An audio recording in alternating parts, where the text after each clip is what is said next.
Hello' everyone, এয়া দেখিছে ছোৱালীয়ে আঙুৰ খাই আছে। তাই গা ধুই আহি এনেকৈ আঙুৰ দিছোঁ, আঙুৰ খাই আছে। এইফালে এয়া বাইকে পঢ়ি আছে। তাই স্কুলৰ পৰা আহি এনেকৈ পঢ়ি আছেহি আহি। আৰু এয়া মচুৰ দাইল আলু বিলাহী এনেকৈ ধুই লৈছোঁ। তাৰপাছত মই এয়া কচু শাকখিনি ভালদৰে ধুই লৈছোঁ। আৰু এতিয়া মই কুকাৰটোত কচু শাকখিনি এনেকৈ ভৰাই নিমখ দি লৈছোঁ। সেইফালে মই কুকাৰটো চিটি মাৰিবলৈ দি এয়া মই কেৰাহীখনত তেল গৰম কৰি লৈছোঁ। তাতে পিঁয়াজ দিছোঁ।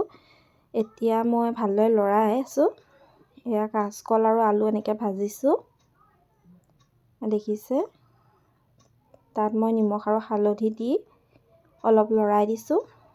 নিমখ হালধি দি পেলাই অকণমান লৰাই, ইফালে মই কচু শাকৰ চিটি মাৰিবই আৰু এনেকৈ লৰাই ঢাকি দিম। তাৰপাছত মই এই মাছ নিমখ হালধি সানি লৈছোঁ। এতিয়া মই কেৰাহীখনত তেল দি মাছৰ মাথাকেইটা ভালদৰে ভাজি লৈছোঁ। সেইফালে মোৰ কচু শাকে চিটি মাৰিলেই। এতিয়া মই মাছ ভজা কেৰাহীখনতে তেল দি তাতে নহৰু দিছোঁ। এতিয়া মই কচু শাকখিনি দি দিছোঁ। ইয়াত দি ভালদৰে লৰাই ল'ম। হালধি দি দিম। তাৰপাছত ইয়াতে হালধি দি দিম।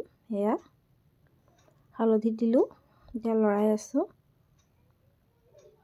দেখিছে ভালদৰে উতলিছে। এতিয়া মই ইয়াত জালুক দি দিছোঁ।